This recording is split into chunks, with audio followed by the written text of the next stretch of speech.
That was lovely. Can't beat a cheeky Subway sometimes. So we're now gonna go and meet Jerome. Done some amazing things when it comes to investing. Got some great tips, insights. So just gonna have some fun, have a good conversation with him, and then move on to the opening of Dough Bakehouse. So some of you might know Karina, who won The Apprentice, done some amazing things. So gonna check out the opening of the new store over in Beckenham, get my belly nice and full on some sweet treats, and keep it moving as always. Let's get into it.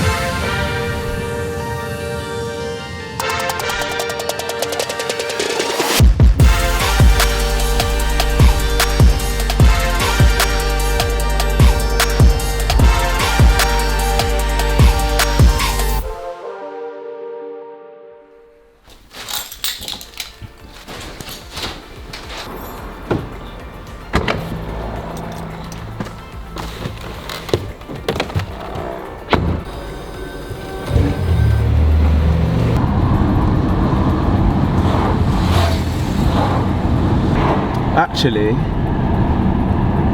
let me take some pictures here for the gram. Let me pull over. Let's get a few shots in.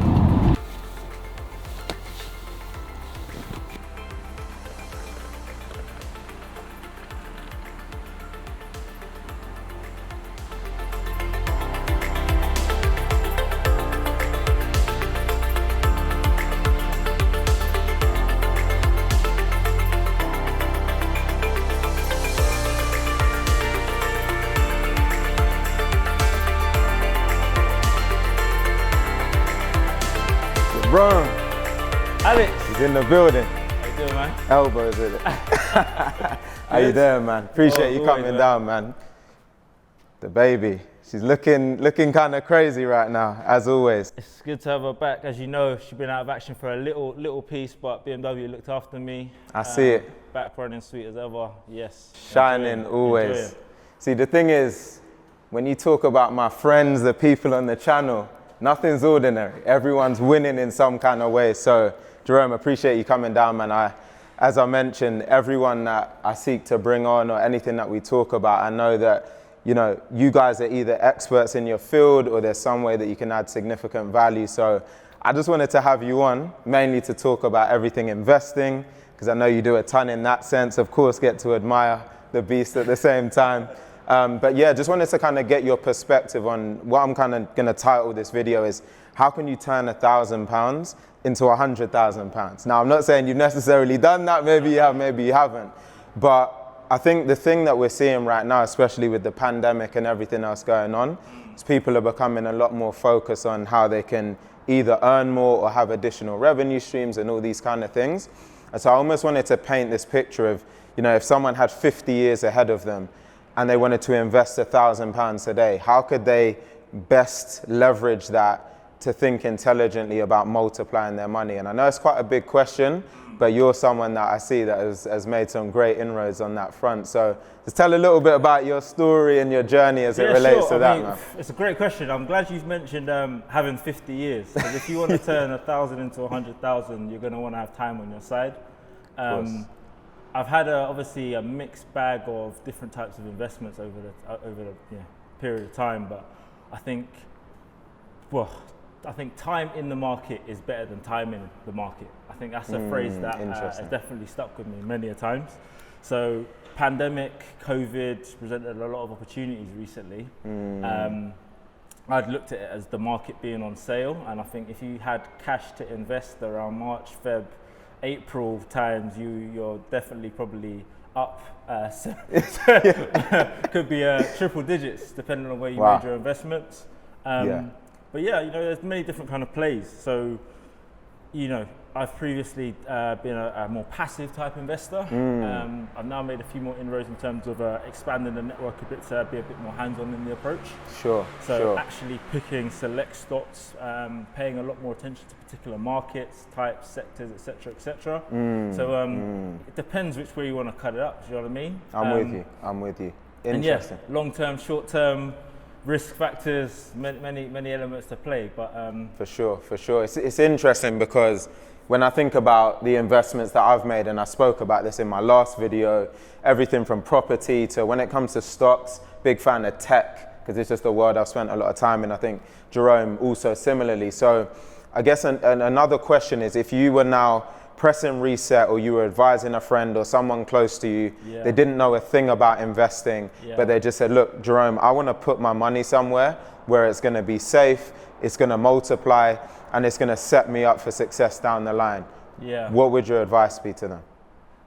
Interesting question. I think going back in time, I think about different places where I put my money. I think consultant expert advice and using things like funds, ETFs, mutual funds, funds that actually just track indexes and are just going to give you a solid, typically 7 to 10% return. If you're going to put your money in one place regularly and see it grow and just leave it there in time and let people that are gonna, tweak those investments and change things, starting out earlier on, I think I would have started that process a lot earlier. Interesting. I've seen that from a passive perspective just work quite well. It's low maintenance. Whether you're saving a £500 a month, £1,000 a month, whatever it is you're working with, putting a regular amount in and just seeing it grow effectively. And, got you.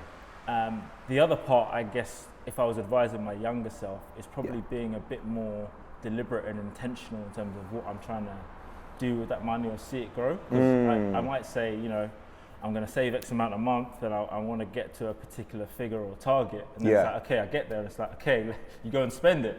And then it's like, you didn't really have a plan for keeping that investment growing, right?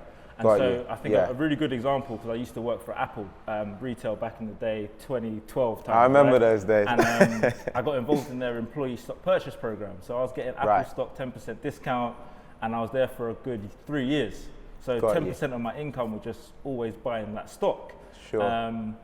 I eventually left that company. I'd had about, 4 or 5 grand worth of Apple stock at the time, and I was like, I built up a nice little investment. I sold it and I bought a motorbike. I'm not sure if you remember that motorbike at the time. I remember. I got massive enjoyment out of that bike. I can imagine. If I'd kept that Apple stock, or I'd put it into another form of investment that was also going to continue to grow, that would definitely be one of my learning points, right? So having a plan in terms of, you might be investing in tech right now, you might be investing in property a bit later, but if you're moving your investments and growing them constantly, think about that too, because you might have that big thing, that wedding, that engagement, that new car purchase or whatever, and all of a sudden an investment that you've grown is now back to square one, and money makes money, so the more you've got working, the more you can still be growing.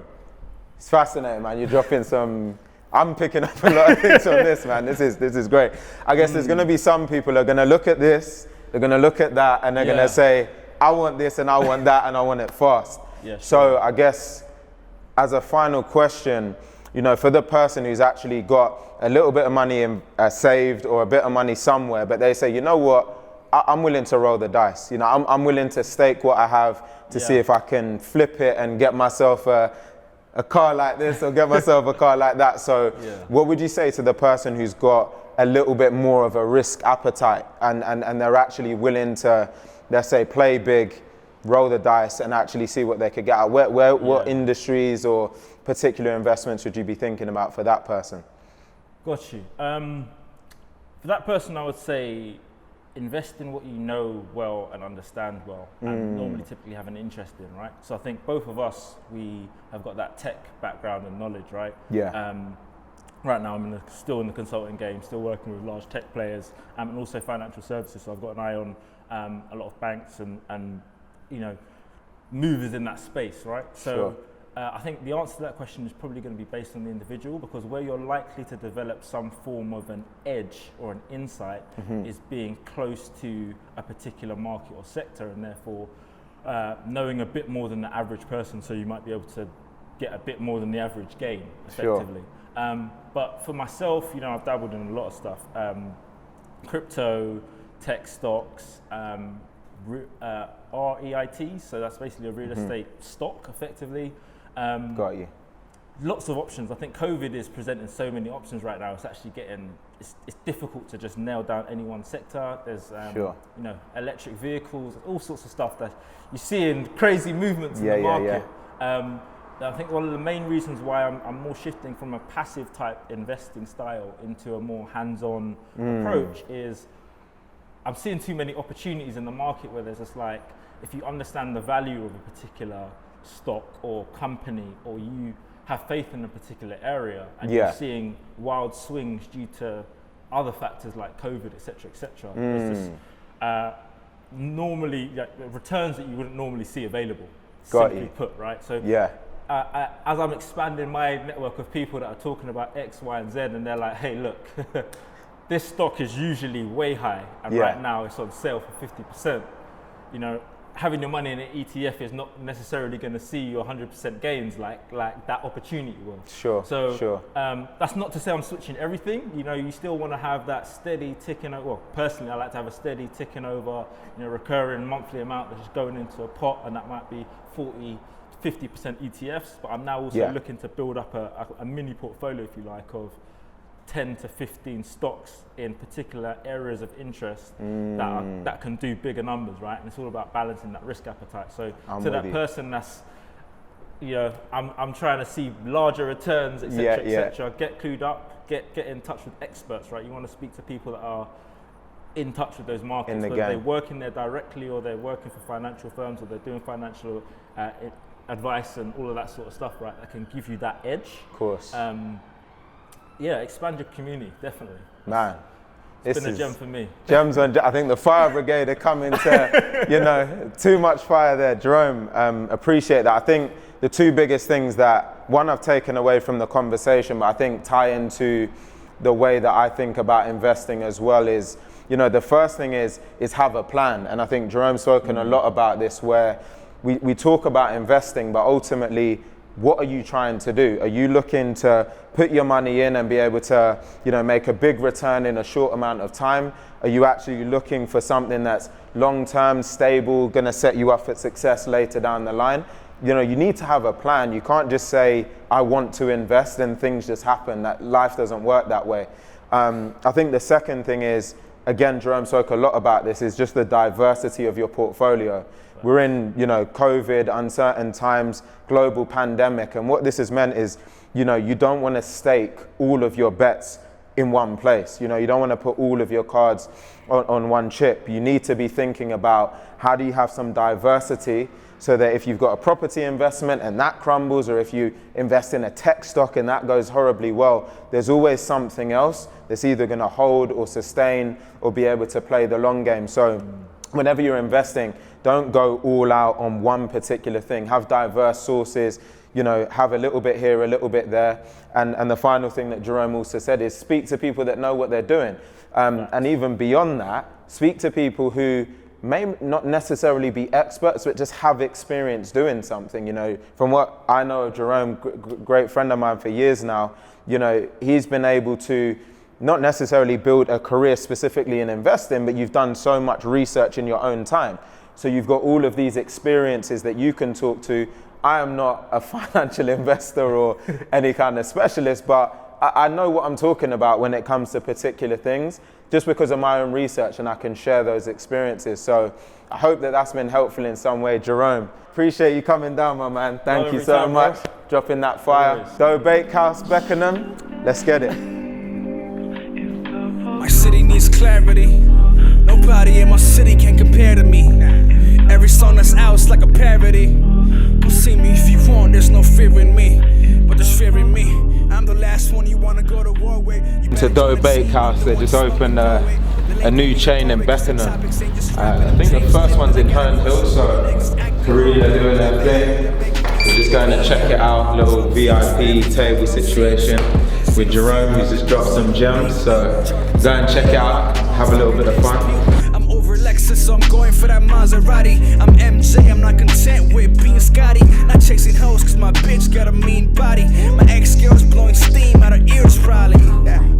Let's toast over cold whiskey. 9 shots, bartender, I need an old 50. I'm so nifty, my tipper like 250. About to move out the city, make the blue miss me. Bro, yes. Love, man. See you, bro. Boys, man. My bad. Later, man. As always, guys, if you enjoyed that video, please like, comment, share and subscribe. We'll see you on the next one.